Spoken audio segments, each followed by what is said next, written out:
Good morning and welcome on this wonderful last day of April. I wish you on behalf of the Friedrich Ebert Stiftung a wonderful day and interesting discussion. Tomorrow we will all commemorate the International Workers' Day, where workers in the labor movement, partners of the Friedrich Ebert Stiftung all over the world are commemorated for their struggles for improvement in the labor movement. But today we are here united to present and to discuss a booklet titled "What is Digitalization? Opportunities and Challenges in East Africa."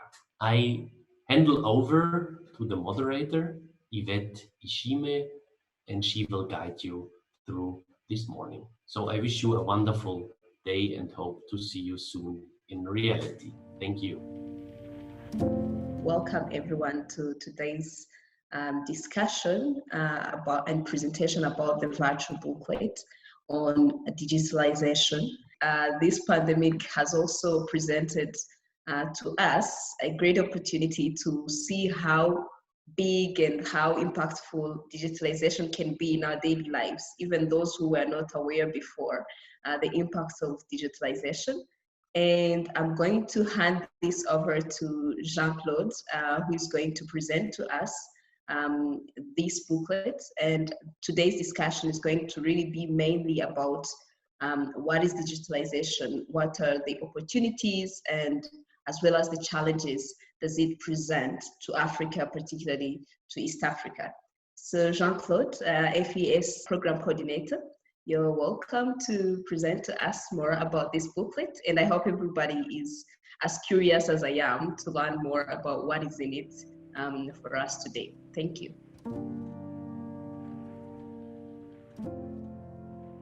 My short overview presentation comprised of three main parts. One is the motives for FES to develop such an important tool. And the second part is basically why digitalization and main facts about digitalization, few information on Africa and Rwanda that are included in the brochure. And then the last part, the conclusion will be made of a few quotes that emphasize the urge to embrace digitalization. The world cannot afford to remain the same, and that's the rationale behind FES producing such an important brochure on digitalization, to exchange the importance of digitalization in social, economic development, creation of decent jobs, promotion of democratic decision-making processes, and ensuring sustainable development as a global agenda. This brochure provides a broad overview of the opportunities and challenges of digitalization in different domains of the society, in Rwanda, in Africa in general, and the whole range of different aspects. The keywords is the adoption to the digital technologies. And all these changes brought by digitalization would not only be seen in the loss of jobs, why digital services are more attractive. And this includes those services that are reachable. The availability is also another important reason. Also being fast and consistent, also being measurable. However, there is a shocking fact. So one of them is at least 40% of businesses will die in the next 10 years if they don't figure out how to change the entire businesses to accommodate new technologies. The digital transformation is all about changing the way we think. We cannot keep the traditions if we want to modernize what we do. It's not only a question of changing skill sets, but also changing the mindset on how we comply and on how we adapt with digital technologies.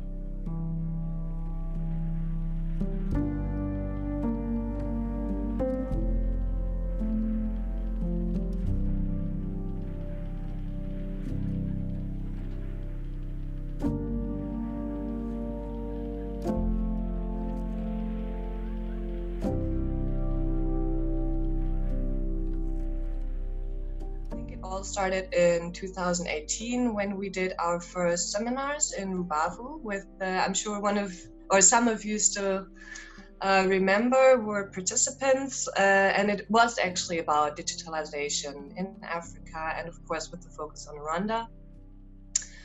And we realized while we had those seminars, but even in the preparation, that digitalization is still one of those subjects that are omnipresent, of course, but on the other hand, while they are being talked about so much, many people still don't know what specifically they comprise. And some say it's everywhere, some say it's a very particular set of topics. So we decided we want to take a look, and we realized with the participants of the seminars that there is still a lot of discussion about what is digitalization, what does it mean, and especially, of course, in the African context.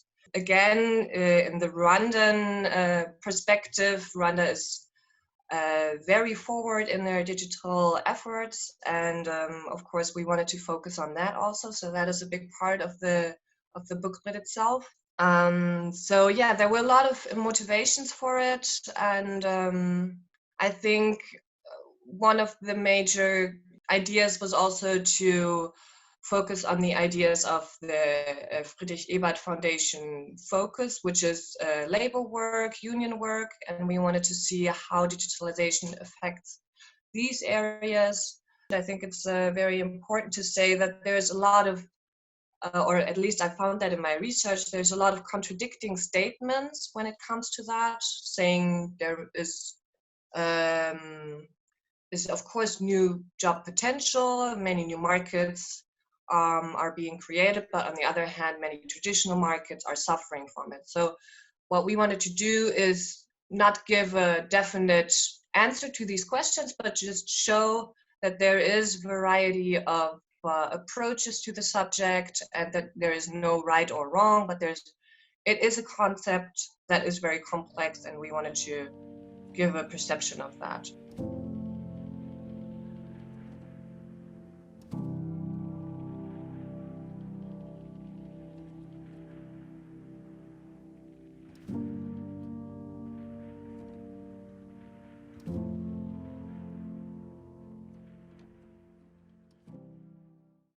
Since this corona pandemic hit, we've seen a tremendous growth on the usage of technology.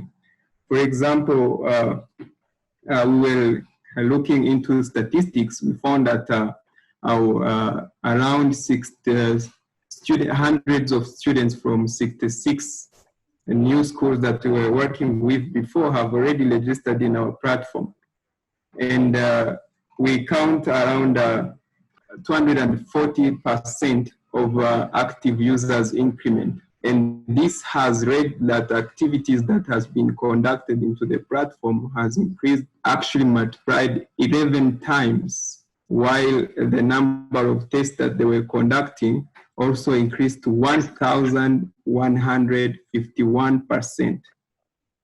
So this would make you understand the reason why digitalization brings in a lot of opportunities, not only to the people who are championing it, but to the entire population at large.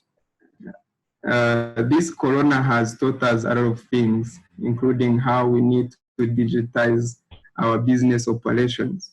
You would agree with me that the businesses that are not digitally based are the most hit in this midst of the pandemic. And if we don't adapt, eventually, as someone said, 40% of these jobs might disappear, but 60% of new jobs will rise.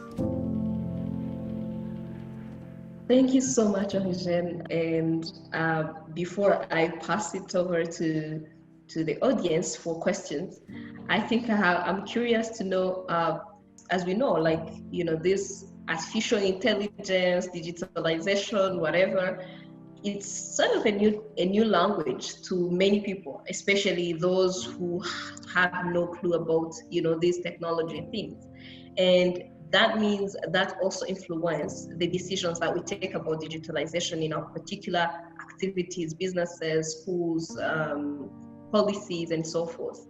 So how do we inform the community? How do we inform the society about technology, about digitalization? And they normally say the serious changes take place in a deep crisis. And as we've seen with this pandemic, when people are locked down, they've seen that there has been no other choice left behind except adopting to the technology solutions. And that was a great beacon that has been raised to the entire population.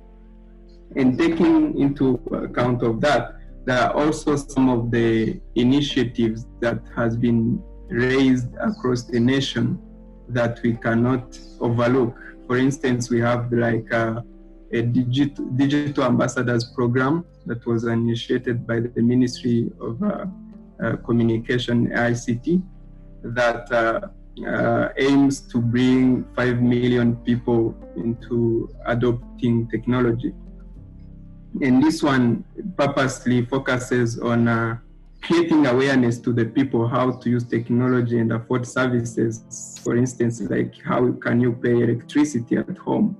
How can you pay your bills? How can you declare taxes? And together with Rwanda, they have been doing an amazing job. So there is the part of the government side creating awareness, and there is also the kind of the private sector bringing solutions that are also needed to ensure that those people who should be drawn into the digital era have kinds of solutions that they need in their daily lives, and those solutions are actually working properly. My question is related to digital privacy, because in Rwanda we don't have it's everywhere in Africa there are no laws that protect the users, the one who consume those digital product, and also there's a lack of a body or a convention related to the misuse of technology. Thank you so much.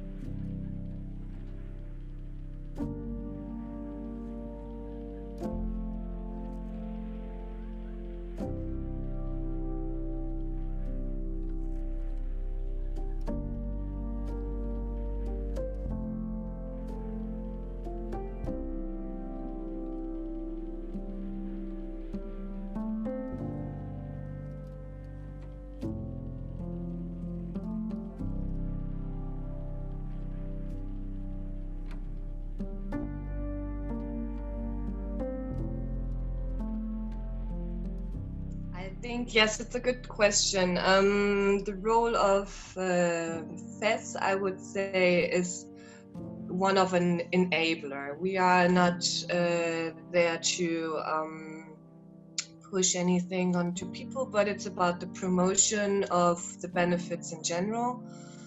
And as our work is mostly about promoting local organization and initiatives, and helping them to actually have the approach to the local community.